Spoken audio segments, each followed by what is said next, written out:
Good morning, good morning, good morning, good morning. I hope everybody's having a good day. Today, I want to talk a little bit about a couple of things. One, I found this really interesting quote where JP Morgan actually cited Samuel L. Jackson to describe Fed policy and expectations for the economy. And two, there are experts that are predicting an inflation explosion in the next 12 days. So I'm going to tell you guys what's going on with that, break that down for you. So get comfortable, buckle up your seatbelt. We're going to get started on the Black Financial Channel right now.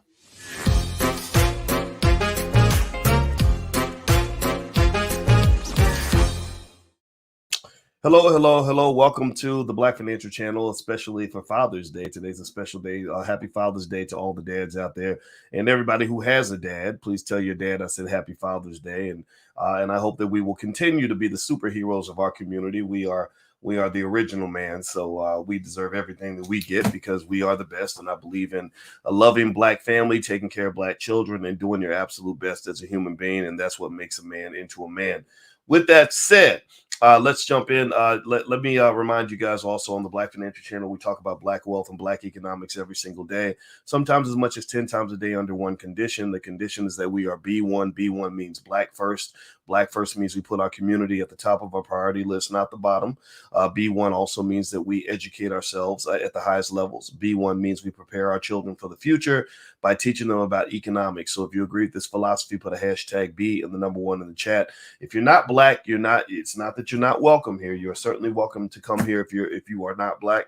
But at the same time, Black people run this, and our goal is to solve one specific problem, which is the racial wealth gap. So anyway, with that being said, let's jump in. Let's talk about what I just read, and I'll kind of give you some breakdowns on this. So I saw this interesting commentary by a guy named Frank Luntz, and I'd heard his name before, and he's apparently a famous pollster.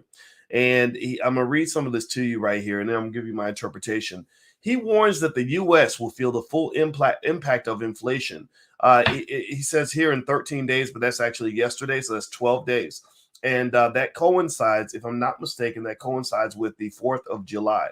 And what Luntz says is that once the 4th of July hits, that's when inflation is really going to body slam the American public from a consumer sentiment standpoint. And I'm gonna read more of this to you, and then I'll kind of give you more of my interpretation of inflation and how it works and why this affects your stocks and affects your financial situation and everything else.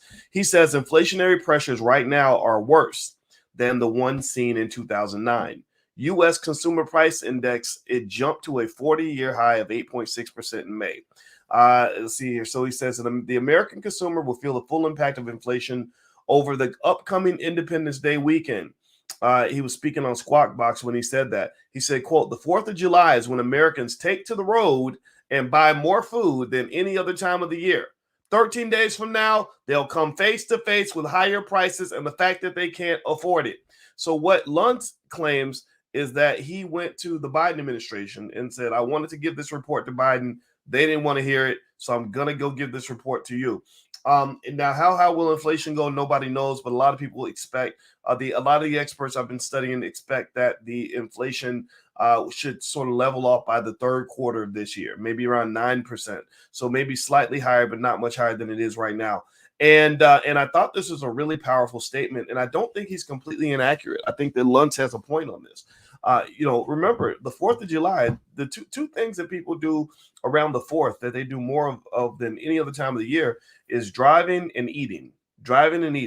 So they're going to go to the pump and they're going to fill up their tank, and they're going to get pissed off because they're going to find out that it now costs $100 to fill up the tank when it used to cost 50 or 60 or whatever.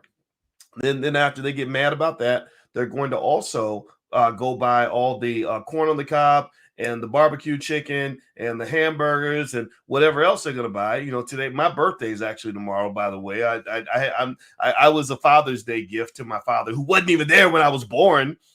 Damn. See, I need to go talk to a therapist about that now, don't I? I'm playing. I'm being silly. I had a great father that raised me, but my biological father was nowhere to be found. But anyway, but I was a Father's Day gift, and so in our household, we are now going out and buying a whole bunch of stuff that we're going to eat today. Grandma came over. She bought a whole bunch of she got corn, she got the hamburgers, she got the ribs, she got all kinds of stuff stacked up on the table, and I'm excited because I get to be the birthday boy. So in most households, millions of households across America, this same process is taking place, even though it's not, they're not lucky because it's not their birthday, but it's mine. But still, people are buying lots of food and lots of gas right now. And these are two of the major areas where inflation is hitting the hardest. The third area where it's hitting the hardest is just in the cost of rent or whatever, because the rent is too damn high.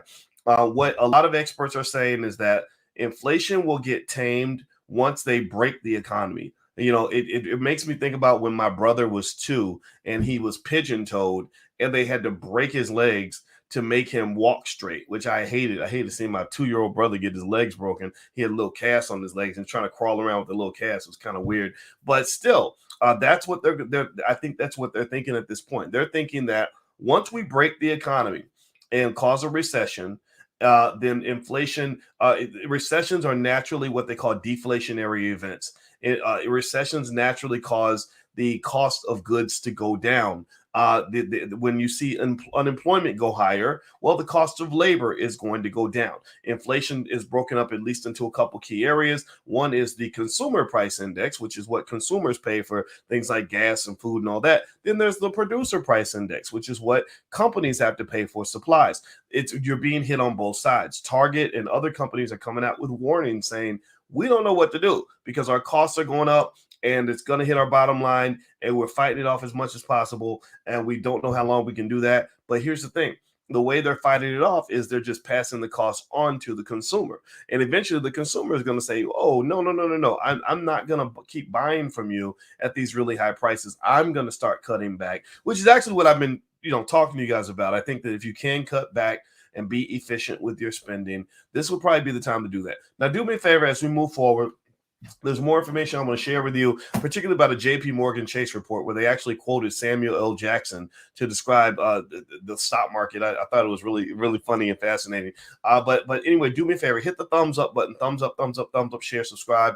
Also, you can go to boycewatkins.com. You can get a free e-copy of my book on how to build wealth by investing $5 a day. If boycewatkins.com has a lot of resources that are there that you can take a look at that will not just help you get through this economic storm, but will allow you to use this setback as an opportunity for a major comeback so that in 3-4 years from now, you will be in a much better financial situation than you are right now. I'm a finance professor. That's what I do. And I love teaching about finance and the economy and economics. Let's see who says, Dr. Boyce, have you read the book, Beat the Feds? No, I have not. All right. So let's keep talking about inflation. Here in this report, this is on Invez.com.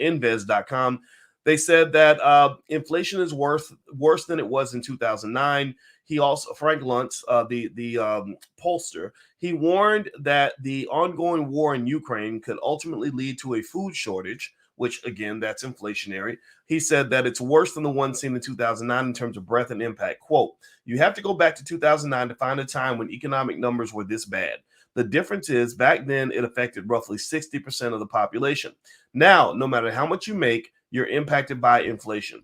Now, one of the things I want you to be careful about is I want you to be careful about falling into too much alarmist language. I don't want you to just internalize all this to the point where you're depressed and you're scared and you think the world's going to come to an end. The Federal Reserve is going to blow up and the dollar is going to lose its value forever and the world's coming. Don't get caught up in all that. Don't be. My wife has a term for it because my wife is a therapist. She's pretty much a psychologist. She's an expert on the mind, and sometimes we'll have a debate about something and maybe we'll get into a little spat as a couple, and she'll say, Boyce, don't make it into a catastrophe. Don't make it into a catastrophe. You know how people get mad when they're in a relationship? They're like, I can't do this. This is over. I'm mad at you. You don't like me, right? And they're like, no, I just said that you need to not burn the eggs when you're making breakfast in the morning. Like, stop doing that, right? And so sometimes we overreact. That's my point. And what I want to encourage you to do, you guys are intelligent. I call you intelligent Black people, but some of you ain't Black. But if you're not Black, you're an honorary Black person. We love everybody, so you're welcome here too. As intelligent Black people, I really want you to not do what everybody else is doing. What everybody else is doing is they're overreacting. That's what they're doing. They're freaking out. Oh, Lord Jesus, we're going to die. It's going to go. You ain't got to do all that. Just pay attention to the variables. Know that recessions are a natural part of life. Recessions happen uh, all the time. And in the economy that you have, the fact that they're constantly sprinkling little economic steroids into your economy to make it run faster, you're gonna have some downturns that are of epic proportions. It's inevitable. So ultimately, this recession, it does bring up some alarm bells. There are some issues here that need to be fixed, but in 3 years, I guarantee you, in 3, 4 years, you'll barely remember this. I really believe in 3 or 4 years, you won't even remember any of this. So pay attention, make your moves accordingly. There are opportunities out there. In fact, there are tons of opportunities. I bought so many stock, so much stock in the last 2, 3 weeks. It's ridiculous. And you'll make money from this. All right. So anyway, let me keep going. Let me also look up this other. I saw this really interesting thing where JPMorgan Chase quoted Samuel L. Jackson in their report to investors, which I thought that was so hilarious. And what they quoted was that Bible verse from Pulp Fiction. It's really funny that they quoted that because my wife and I, the first movie my wife and I ever went to see together was Pulp Fiction, which is a great movie, by the way, if you haven't seen it. And there was and the quote that they used was the one where he said, "They will know I am the Lord when I lay my vengeance on them." And then he shot the guy in the face or something. I remember it's Ezekiel 25:17. So in this quote, one thing that was interesting was they said, I think that if I'm not mistaken, I think that their use of the Samuel L. Jackson quote refers to the Fed's what they call a decisively hawkish shift in the wake of hotter than expected inflation reports. What does that mean? Well, they basically said that now that the Fed is dealing with high inflation, the Fed has decided to get gangster. They're comparing, I guess, to them to Samuel L. Jackson, that you will know I'm the Lord because we're going to put this vengeance on you. So the Fed is basically laying down the gauntlet. They're saying, look, we're the boss. We run this. We're serious. We're coming hard. We're increasing interest rates at a rapid pace because we believe that containing inflation is our top priority. Now, what JPMorgan Chase also says in their report that's really interesting is they don't believe that the Fed is as gangster as they pretend to be. They're not real gangsters. They're like studio gangsters, or rappers that pretend to be gangster, but then when stuff really gets gangster, they start running. They run to the back and hide behind security. Well, that's kind of what they believe the Fed is. They believe the Fed is talking a big talk because the Fed lost a lot of its credibility before. The Fed made horrible mistakes that put the economy in the situation that it's in right now. The Fed is part of the reason that we're having the problems that we're having right now. So a lot of people lost confidence in the Fed. One of the things that happens when the people lose confidence in the Fed is that they don't just get hit by inflation. You get hit by inflationary expectations. So the bond prices right now are reflecting the fact that despite the fact that the Fed has gotten really, really aggressive on fighting inflation, the bond market still doesn't believe them. They're like, we still expect inflation is going to keep going high because y'all are stupid. Is that irrational to believe? No, it's not, because the Fed has a terrible track record. They don't have a lot of credibility. It's like your daddy saying, "Yeah, I'm gonna pick you up after school," but you're like, "Daddy, you get drunk every day, and you haven't picked me up. You promised to pick me up 10 times, and you didn't show up 8 of those times." Well, you're not gonna wait after school for your dad if you think your dad ain't gonna show you up, and if show up to get you. And if you are in that category, like, you should probably get some therapy like me, because all of us who didn't have our daddies, we need to get help with that. But anyway, so the point with the Fed is that JPMorgan Chase believes that once the Fed starts to see the effect of this hardcore interest rate increase that they're doing right now, these increases, they believe the Fed's going to slow it down. What was it wasn't JP Morgan, it was another company, Deutsche Bank. In their report, they argued that they believe that by the end of the year, you're going to start seeing negative growth in gross domestic product. You're going to start to see your economy actually shrink toward the end of the year. And they believe that once that starts to happen, the Fed's going to pull back the brakes a little bit, and they're not going to go as aggressively when it comes to interest rate increases, which could lead to some sort of sustained rally in stocks and things like that. But what's also really consistent from what I'm observing is that there are a lot of people who expect that this is not going to stop, that you're going to keep on going down. If you have a good day with your stocks, then that might be a day for you to make your moves or whatever, because the idea of a long-term sustained rally, there's just not enough information out there to even justify the expectation that you're going to have a long-term sustained positive rally when it comes to stocks. So anyway, do me a favor, guys, hit the thumbs up button, thumbs up, thumbs up, thumbs up, share, subscribe to the channel. Make sure you do that. Also, if you want a free e-copy of my book, you can go to boycewatkins.com. That's a free book on investing, how to invest $5 a day and build wealth that way. I also have an economic survival plan if that's something that's of interest to you as well. And so the last piece I'll say on this, as we kind of head out, is I think that in times like this, the goal is to be consistent and figure out what your financial personality is. If you're a person that gets freaked out every time the market does something crazy, then maybe you want to look away. Maybe you want to make your investments, hold your nose, and just walk out of the room. If you are a person that wants to learn about investing, this is a great training camp. This is a great lab to learn how markets work. What you're really seeing is you're seeing the other side of irrational exuberance. You're seeing you're seeing the party, and you're seeing the after party. So the party was 2020. The market's doing really well. Everybody's making money. Everybody's happy. Everybody's throwing money at everything. People are spending insane amounts of money on Dogecoin. And then you have the after party. Actually not the after party, the after party, where after that, everybody's sober now. The cops have arrived on the scene. They found a dead body in the bathroom. And they also found some drugs. Some people are standing in the living room in handcuffs, and you're trying to figure out how to get out of this situation. That's pretty much what I see when I see the market. I saw a market that was just ridiculous. In fact, actually, if you remember Dogecoin, I was looking up Dogecoin today because I was curious to see how Dogecoin was doing. Bitcoin and Ethereum are getting killed too, but Dogecoin literally in the last year has dropped by 80% in its value. And now Bitcoin today has actually gone up a little bit from yesterday, but Bitcoin over the last year has dropped 45% of its value.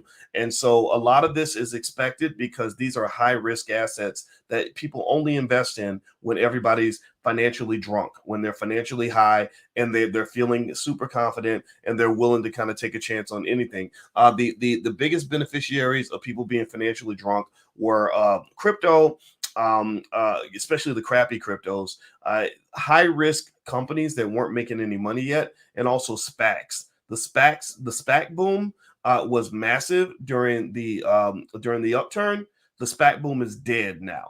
Like literally, you can't, if you put a SPAC out there, nobody's going to buy it because everybody's kind of gone home. The party is over. So ultimately, just kind of buckle in for that and kind of be ready for that. And just just take your time and be cautious, be consistent. Long term, you're probably going to be okay if you're consistently investing in high quality companies. But I would kind of be careful about any of those super high risk investments because I don't think this is the environment where that is going to prosper. Okay. All right. So anyway, guys, that's it for today. It was great to see you. I'm going to chime back in probably, I don't know, maybe a little bit later. I like to talk about economics all the time, every day. If you're on Instagram, you can hit the link in the bio. You can get a free e-copy of my book as well as a bunch of other stuff we have like the economic survival plan, if that will help you. And also boycewatkins.com is the place to be if you want to become economically intelligent. I've been a finance professor for almost 30 years now, and I can help you become the perfect investor if that's what you want to be. And I also do everything from a Black perspective. I believe in Black people. I believe in Black wealth. I believe in Black family, and I'm not apologizing for that ever. So you ain't got to be Black to be here, but just know that I have one mission in life, which is to help us solve this racial wealth gap problem. The solution is easy. We only have to implement it. So take care, guys. Have a wonderful day. God bless you. Thank you for listening. And happy Father's Day once again to all the dads out there. Talk to you soon. Peace.